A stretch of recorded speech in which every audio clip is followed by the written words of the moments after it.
everyone, back in the office today. I hope you've been having a lovely day.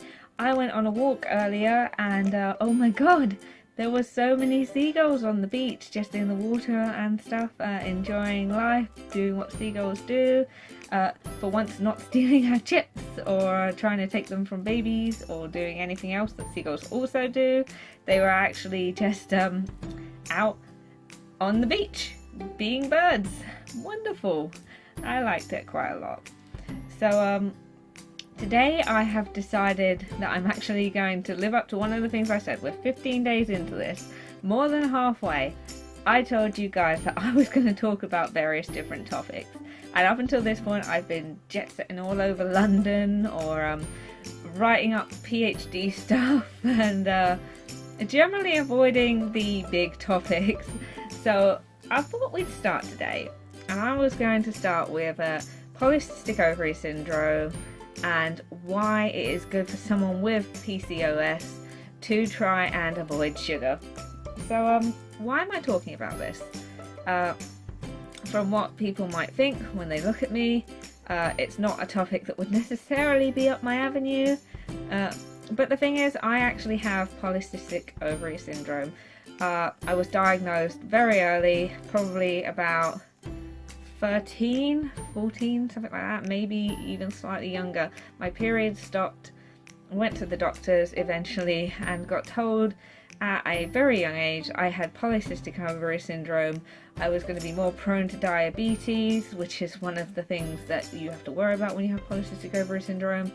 I was going to have a large difficulty conceiving if ever I was going to try, which is a big blow for anyone, I think, and that obviously I was going to struggle for the rest of my life with weight-related issues and anything like that. And people might be thinking, what the hell are you talking about? You've got the whole buff thing going on and all of that. Well, some of you, everyone watching this right now knows me like this, and they know me like this. But most people in my life, most people who haven't seen me for a long time, or at least in the last year or so, probably know me more like this. So absolutely 100% rocking that amazing dress, rocking the plus size look. I loved that dress so much. It made me feel amazing, and that was a really good day for me, actually. I really enjoyed that. That was my practically sister-in-law's graduation. Fantastic. Felt amazing. Loved how I looked. Loved how I was. But I wanted to do some more fitness-based stuff, some more exercise-based stuff, and to address my lifestyle, my dietary habits, and eventually, through lifestyle changes, gradual, progressive, sensible ones, I managed to lose half of my body weight in a year. So, and that was last year I finished doing that. I'm maintaining now, which is its own battle. But yeah, I started in October of 2015. By October of 2016, I'd lost half of my body weight. I had gone down to a healthy BMI. I got a good amount of body fat.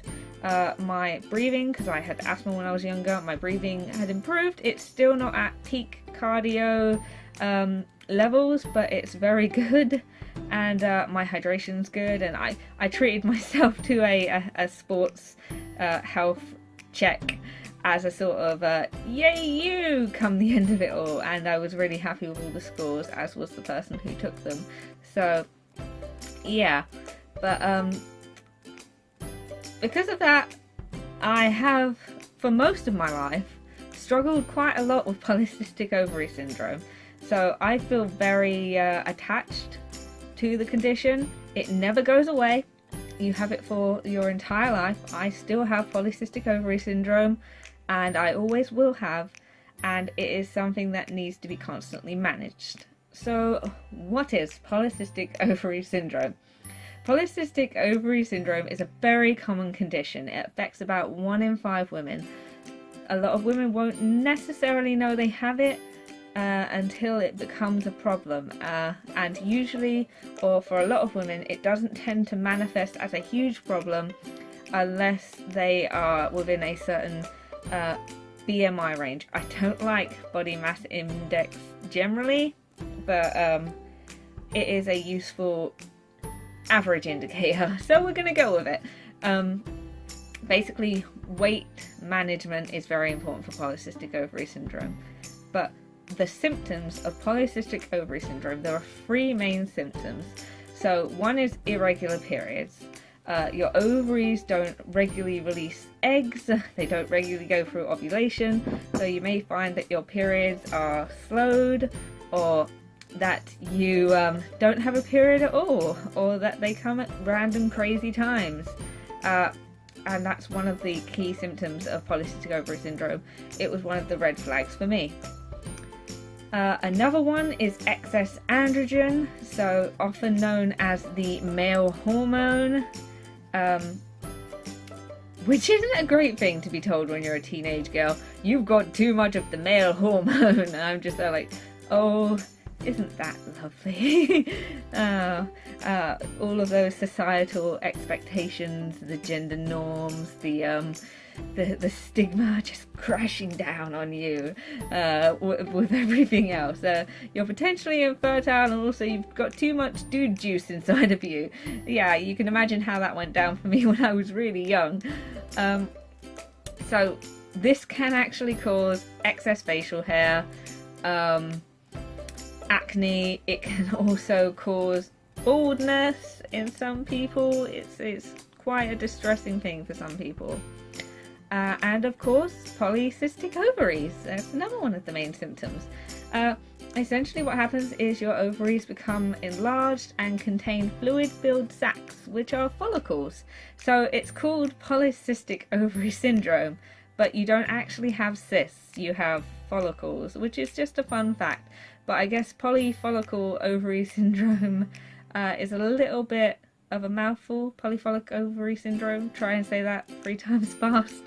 I'm not going to, because I know I will fail. So yeah, polycystic ovary syndrome is a bit easier, PCOS. If you have 2 of those, then you can be diagnosed with PCOS. You don't have to have all 3. And obviously some of the signs and symptoms, which I'm just double checking here on the NHS page because I want to be as accurate as possible. Irregular periods, difficulty getting pregnant, excessive hair growth. For some women it's really, really bad. Weight gain, thinning hair and hair loss, and oily skin or acne. And you, in the long run, have a higher risk of developing high cholesterol levels. You have a higher risk of type 2 diabetes. When I went to the doctors, I got told that I might be prone to epileptic strokes. I've never had any issue with that, but that was something that was flagged up to me. It's not on the NHS page, so I don't know where the scientific consensus stands on that. And you also can have more heart issues. Obviously that's related to the cholesterol. We don't know fully what causes polycystic ovary syndrome, but one of the big things that you have to worry about when you have polycystic ovary syndrome is insulin. So when you have polycystic ovary syndrome, you tend to also be insulin resistant. And insulin is very, very important. Essentially, what insulin does is it helps us break down the carbohydrates and sugars that go into our body. So carbohydrates and sugars are not the enemy. They are our main source of energy, of good stuff. We put it into our body, the insulin gets to work, and it breaks it down and uses it to get us through the day, to fuel our brains, to fuel our bodies, and the bits that it can't use get stored as fat. And it goes about its merry way, trucking along like, oh yeah, we're gonna get this done, we're gonna break down all the food. But if you have polycystic ovary syndrome, you're insulin resistant. So what this means is if you eat food that has a lot of sugar in it, then your sugar levels, because of the way your insulin works, because it's not, because your body is resistant, because it's out of whack basically, whenever you eat large amounts of sugar, your body will spike quite drastically. The sugar levels will go up, and your body will also try and produce more insulin, even more than you really need to compensate. And I believe that involves also aggravating androgen levels even more, so you get more of the male hormone as well. And essentially what that means is you increase your chance of aggravating your acne, you increase your chance of aggravating infertility, you increase your chance of gaining weight, because your body can't manage the extra sugar really quickly. It can't do it. It's just like, no, sort of thing, even more than usual. We all struggle with this. People with polycystic ovary syndrome struggle even more. And a lot of people with polycystic ovary syndrome also report having issues of extreme food cravings. I was always told that it will be, and this was when I went to my very first dietitian about polycystic ovary syndrome, it will always be a fight to lose weight, but it will never be a struggle to gain weight when you have polycystic ovary syndrome. It's just the way that your body reacts to calories, especially sugar, and things are high in GI. So what is GI? GI is the glycemic index. It records the amounts of sugar, as far as I know, that are in foods. I've never been a strict fan of following a GI diet to the letter, so I haven't had one of those little guidebooks which counts out what has the right GI levels and stuff like that.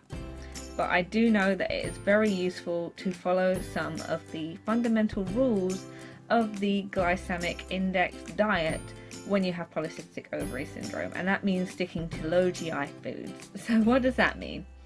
That means instead of white bread, you have whole grain bread, you have rye bread, you have sourdough bread, all really good. Basically getting rid of the refined and processed white foods, essentially.